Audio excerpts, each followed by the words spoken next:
All the leaders that's here, I pray that protocol has been established. If I miss some, praise the Lord. Know that I love you, and I thank God for you. Let's look at 1 Corinthians chapter 12. I want to look at a few things from yesterday that we began to discuss, and God is so awesome in doing this. But church protocol and church leadership is one of the most important things that you can ever encounter in your Christian life. Is church protocol. Understanding your position within the church and understanding why you are called and what you are called to do. What verse? 1 Corinthians chapter 12, verse 1.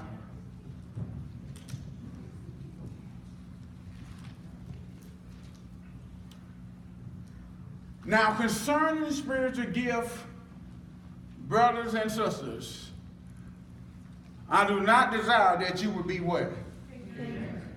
Evidently, that was a problem in the church, wasn't it? Yeah. People was ignorant concerning the spiritual gift. How many ever heard the term ignorant is blissful? Yeah. You find somebody ignorant, you can't tell them nothing, can you? Sound like children, don't you? I mean, excuse me, I'm sorry. You can't tell them nothing because they are trying to hide their ignorance through performances. Getting angry because correction is being made. Watch what the Bible says. The Bible says that if you show a fool his folly, guess what he'll do? He'll hate you. But a person that's wise, they increase in their knowledge. Now what's that saying? You talk to somebody that's ignorant, they desire not to hear it. Or they're going to treat you as an enemy because they desire not to be corrected. But somebody that's wise, they want to grow in their learning, grow in their knowledge, and grow in their ability to serve God. Question, how many of us want to grow in our ability to serve the Lord? Amen. Let me share this with you. Do not live your life and never learn what God called you to do. Amen. Because that's not your life. God said, before you was born, I knew you. Not only did I know you, I called you. Not only did I call you, I ordained you for a mission. Until we know what God has called us to do, our life is not fulfilled. Do you know that? Can you imagine? God got all these things. I wish I had my PowerPoint. God got all these things behind us that we was born to have. And because we never make it to his divine will, we lose out on all that God has. A lot of struggling we go through is because we're not where we're supposed to be in God. Did you know that? And until we get to that position where we are in God's divine will, we're always in his permissive will, which is not his best will. Are you with me? Now we say, oh, well, God understands. He does understand. He understands that we desire not to do everything he commanded us to do. He understands that we desire for him to bless us, but we desire not to be in his perfect will for our life. Are you with me? Or am I traveling too fast like John and Kim? So that's a problem in the church. What was the problem? They was ignorant of spiritual gifts. Now, watch what else 1 Corinthians chapter 13, verse 1 says. Watch what it says. Just watch it. I'm going to walk you through it nice and slow. But I'm going to speed up a little bit. 1 Corinthians chapter 13, verse 1. Who know what chapter this is? Love. It's the love chapter. Right? Right before Paul mentioned love, he said they was ignorant of spiritual gifts. tell them about love. You know why? Because the connotation approach to this is that if you are ignorant of spiritual gift, you cannot walk in perfected love. Ooh, somebody missed that, didn't it? If we are ignorant in spiritual gifts, we cannot walk in perfected love, because perfected love calls us to understand that gifts is for the benefit of the body. Yeah. But when I'm not doing it in love, then it's hard for me to understand what God will have me to do. When I'm ignorant of it, it's always my way. That's right. And if you don't do it my way, I got a problem with it. You're not preaching the way I want you to preach. You're not teaching the way I want you to teach. You are not as slim as I need you to be. You're not the color I want you to be. Oh, let me stop, Jesus. Hello, church mouse. It's prevalent within our churches. People go to church and Sunday is the most racist day on the planet. That's right, come on. And then we can huddle up. Watch this. I'll go to Alabama games. Get in there. Man, I got people, white, Jews, all around me. Long as they guzzling them beers and, oh, brother, we got it. We got it. We're going to win. When we leave the game, they never speak to me again. Time for Sunday, they won't never come to the church. Because they think it's still two sides to a track.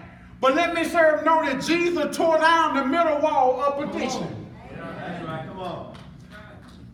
God didn't make black and white and green and blue. He made the human race. That's right. And if you don't like me because of my color, surely you can't serve God with me. That's right. And if I don't like you because of your color, surely I can't serve God with you. That's right. Come on. So if you got a color problem, if you got an authority problem, the church is not for you. That's right. Come on. Because the church tear all of that stuff down. If we are not ignorant of spiritual gifts. You know what? I'm not going to debate. I promise you I'm not going to debate. I promise you I will debate. Don't worry. Chronicles. 1 Chronicles, chapter 12. 1 Chronicles, chapter 12, verse 32. 1 Chronicles, chapter 12. Man, then that water looking good. Mama Ann got me so hyped today. Did she bring you a pudding? No, she brought me some coffee. Now watch this. Let me show you the purpose of knowing your spiritual gift. Then I'm going to go back to chapter 12, 14. Verse 32 says, of the dominions are the sons of Issachar, who had understanding of the times to know what Israel ought to do. Their chiefs were 200, and their brethren were at their command. Can I explain that to you? Can I make that in our terms what we can understand? Oh. Womp, womp, womp, womp. Womp, womp, womp, womp. Womp, womp. Amen. Everybody got it? Watch now. Issachar was a son of Israel. They had a gift that God had given them.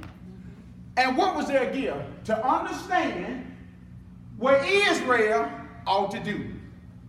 Man, how awesome that is. But now, here go the awesome part about it. Their chief, or the ones that was over them, were 200. And all their brethren were at their command. Man, do you know what that means? When the pastor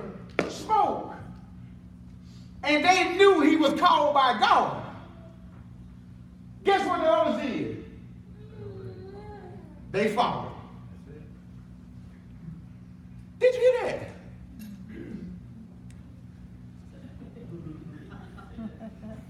Come on.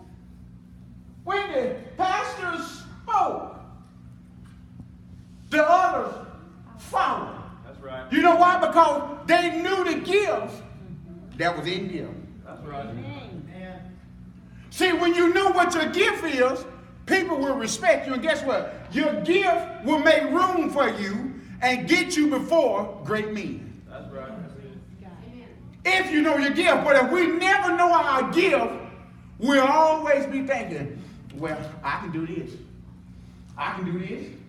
I can do that. And guess what we do successfully? Nothing. That's right. And then we get back home and say, honey, did you see what I did today? I really helped out today. Yes, ooh, I did a whole lot of stuff. And the pastor be saying, what in the world he done there? You all missed it. And then the pastor, well, we done messed up. Guess what the pastor got to do? Clean up. Go put out all the fires in the church. You know, just like a firehouse, fire engine. Always fires calling that you all know anything about. That you all know anything about. Now, watch how important this is. Go to 2 Kings. Man, I know I'm going to get this stuff all wrong. You all bear with me. Go to 2 Kings 4:38. Now, I'm going to get this all right in the name of Jesus. 2 Kings chapter 4:38. And Elisha returned to Gilgal, and there was a famine in the land. Now the sons of the prophet were sitting before him. Why were they sitting before him? To be taught. And he said to the servant, put on a large pot and boil stew for the sons of the prophet. Next verse. Follow me closely. 39, please.